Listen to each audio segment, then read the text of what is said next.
Breaking news చూస్తున్నాం. ఢిల్లీలో ఘోర విమాన ప్రమాదం చోటు చేసుకుంది. ఇందిరాగాంధీ ఎయిర్పోర్ట్ లో 2 విమానాలు ఒకదానొకటి ఢీకొట్టాయి. సో ఎదురెదురుగా వస్తున్నటువంటి ఈ విమానాలు ఒకదానొకటి ఢీకొట్టాయి. సో ప్రస్తుతానికి రన్వే పై ఆకాష్ ఫ్లైట్ ను ఢీకొట్టింది స్పైస్ జెట్ విమానం.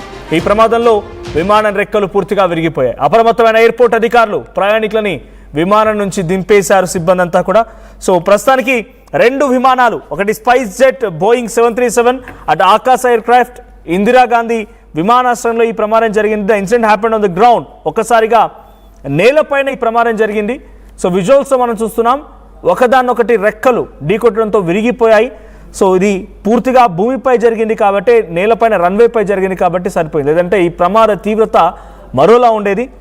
So spice jet right wing పూర్తిగా డ్యామేజ్ అయిపోయింది. ఆకాశ ఎయిర్లైన్ సంబంధించినటువంటి లెఫ్ట్ వింగ్ పూర్తిగా డ్యామేజ్ అయింది. 2 వైపులా ఇప్పుడు డ్యామేజ్ జరిగింది. సో ప్రస్తుతానికి ఈ విమానంలో ప్రయాణిస్తున్నటువంటి ఆల్రెడీ ప్రయాణికుల వారికి ఎటువంటి అపాయం కలలేదు. బట్ అక్కడ ప్యాసింజర్స్ వెంటబెట్టిన వారందరూ కూడా హుటాహుట్న ఆ విమానం నుంచి దింపే ప్రయత్నం చేశారు.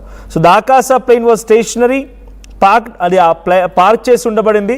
Spice jet aircraft accidentally hit it while moving on to the tarmac. Exact cause under investigation. So present దీనిపై ఇన్వెస్టిగేషన్ కూడా ఆదించినట్టు తెలుస్తోంది. Flights from those aircraft got cancelled and delayed. So present ఈ 2 విమానాలు కూడా ఒకదానొకటి ఢీకొట్టాయి. ఒకటి ఆకాశ airplane సంబంధించి ఎయిర్లైన్ సంబంధించి విమానం అది పార్క్ చేసి ఉంచారు ఇందిరాగాంధీ ఇంటర్నేషనల్ ఎయిర్పోర్ట్లో. మరోవైపు ఇంకో విమానం అప్పుడే రన్వే పైకి వెళ్తోంది. సో ఈ 2 విమానాలు ఒకదానొకటి కొలైడ్ అయిపోయి ఒకసారి ఆ విజువల్ చూస్తే అర్థమవుతోంది. 2 వైపులా అటు స్పైస్ జెట్ సంబంధించి రైట్ సైడ్ వింగ్ అండ్ ఆకాశ ఎయిర్లైన్ సంబంధించి లెఫ్ట్ సైడ్ వింగ్ పూర్తిగా డ్యామేజ్ అయింది. So this is not a crash, ఇది ఒక క్రాష్ అయితే ఏం జరిగేటువంటి ఒక జనరల్గా జరుగుతూ ఉంటాయి, మన సినిమాలో చూస్తూ ఉంటాం. ఒకదానొకటి ఢీ కొట్టాయంటే భారీగా మంటలు ఎగిసిపడుతూ ఉంటాయి, చాలా పెద్ద ప్రమాదం సంభవిస్తూ ఉంటుంది. కానీ ఇక్కడ అటువంటి సంఘటనలు ఏం జరగలేదు. ఇది ఒక చిన్న డ్యామేజ్ అయినట్టుగానే చూస్తున్నారు. But it's biggest thing. So అది కింద నేలపై ఉన్నటువంటి పార్క్ చేసే విమానాన్ని ఇటు స్పైస్ జెట్ వెళ్ళి ఢీకొనడం కొంత అందరినీ ఆశ్చర్యానికి భయానికి కూడా గురి చేసింది. వెంటనే అక్కడికి వెళ్ళిన సిబ్బంది వాటిని ఆ కొలిజన్ నుంచి దూరం తీసుకొచ్చారు. So but it's still a dangerous thing, serious thing happening on there. So planes are largely and sensitive, even small hits can cause heavy structural damage అని చెప్పి ఇందిరాగాంధీ ఇంటర్నేషనల్ ఎయిర్పోర్ట్కి సంబంధించిన అధికారులు అనౌన్స్ చేస్తున్నారు. So airport traffic management, so pilot ground coordination, safety protocols were busy at airports. So దీనికి సంబంధించి మరిన్ని updates మా ప్రతినిధి కృష్ణమోహన్ అందిస్తారు. కృష్ణమోహన్, ఏం జరిగింది? ఢిల్లీలో నేలపై ఉన్నటువంటి ఒక పార్క్ చేసిన విమానాన్ని ఇంకో విమానం రన్వే పైకి వెళ్తుండగా ఢీకొట్టింది. దీంట్లో 2 విమానాలు డ్యామేజ్ అయింది. దీనిపైన ఢిల్లీ ఇందిరాగాంధీ ఇంటర్నేషనల్ ఎయిర్పోర్ట్ ఎటువంటి సిచ్యువేషన్ నెలకొంది? దాంట్లో ఎవరైనా ప్రయాణికులు ఉన్నారా? డెఫినెట్గా అంటే ఈ విమానం మాత్రం కొంత స్పైస్ జెట్ కి సంబంధించిన నిర్లక్ష్యంగానే భావిస్తున్నారు మనోజ్. బేసిక్ గా ఈ విమానం సంబంధించిన వివరాలకు వెళ్తే ప్రయాణికులు స్పైస్ జెట్ లో మాత్రం ఉన్నారు. పార్కింగ్ చేసిన విమానాన్ని ఈ విమానం రన్వే నుంచి వచ్చి దిగేటప్పుడు జరిగిన ఈ ప్రమాదంలో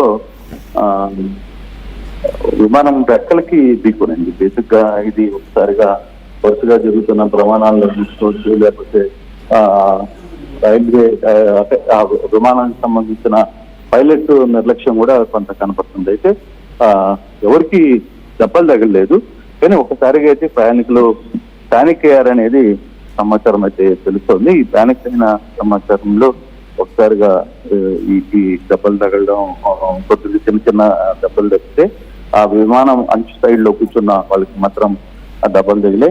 ఒకసారికి ఈ సంఘటనతో ఢిల్లీ ఎయిర్పోర్ట్ లో అలాగే సూచిపోయింది. కొత్త రాకపోకలు కూడా ఆలస్యం అవుతున్నాయని కూడా చెప్తున్నారు. వెంటనే తగిలిన విమానాన్ని అయితే ఆగి ఉన్న విమానాన్ని పక్క తరలించే ప్రయత్నం అయితే జరుగుతోంది Manoj. Right, thank you Krishnamohan. So present ఆ సంఘటనకు సంబంధించి ఇందిరాగాంధీ ఇంటర్నేషనల్ ఎయిర్పోర్ట్ నుంచి చాలా పెద్ద మొత్తంలో రన్వే పైకి వస్తున్నటువంటి ఈ స్పైస్ జెట్ విమానం ఒక్కసారిగా 10 to 20 కిలోమీటర్స్ అంటే అంత స్పీడ్లో ఉంది. సో స్పైస్ జెట్ అప్పుడప్పుడు స్టార్ట్ అయింది, రన్వే పైకి వస్తుంది. అక్కడ ఆగి ఉన్నటువంటి ఆకాశ ఎయిర్ ఫ్లైట్కి సంబంధించి దాన్ని ఢీకొట్టింది. సో ఈ ఢీకొట్టిన సంఘటనలో ప్రస్తుతం ఇక్కడ ప్రయాణికులు ఎవరూ లేరు. ఇప్పుడు రన్వే పైకి వస్తోంది, స్పైస్ జెట్ అలా మెల్లగా మూవ్ అవుతోంది. సో ఆ సిచ్యువేషన్లో ఈ ప్రమాదం జరగడంతో చాలా వరకు ఊపిరి పీల్చుకున్నారు. SpiceJet aircraft continues turning or moving forward. Distance between 2 aircrafts become critically closer. చాలా దగ్గరగా మూవ్ అవుతుందంట. సో పార్క్ చేసి ఉన్నటువంటి విమానం ఒకటి, అప్పుడే కదులుతున్న స్పైస్ జెట్ ఒకటి చాలా దగ్గరగా మూవ్ చేసి ఉంచారు. So no immediate stop command, అది వెంటనే ఆపడానికి వీల్లేదు కాబట్టి అలా దాన్ని ఢీ కొట్టడం జరిగింది. సో ఇప్పుడు ఈ కొలిజన్ కారణంగా spice jet right side wing and Akash airlines సంబంధించి లెఫ్ట్ సైడ్ వింగ్ విరిగిపోయాయి. సో ఒక భారీ శబ్దం కూడా వచ్చిందంట. సో భారీ శబ్దం కూడా వచ్చింది. ఇంకా ఎక్కువగా కొంత వేగంగా కనుక ఉంటే డైరెక్ట్గా ఎదురెదురుగా ఢీకొని ఉంటే కనుక భారీ నష్టం వాటిలో ఉంది. ఒక్కసారిగా అక్కడ మంటలు కూడా చెలరేగవనేది అధికారులు చెప్తున్నారు. So as of no cabin crew instructed to stay calm, passengers informed about technical issue. So no panic situation reported, ఎటువంటి పానిక్ సిచ్యువేషన్ అవసరం లేదు అని చెప్పి అక్కడ క్యాబిన్ ఆల్రెడీ స్టాఫ్ ప్యాసింజర్స్కి ఇన్ఫార్మ్ చేసినట్టు తెలుస్తోంది. సో ఆల్టర్నేట్ ఫ్లైట్స్ కోసం అరేంజ్ చేస్తున్నారు. యాజ్ ఆఫ్ నౌ అక్కడ ఇంకా దీనికి సంబంధించి సహాయక చర్యలు కొనసాగుతున్నాయి. సో ఆ విమానాల్ని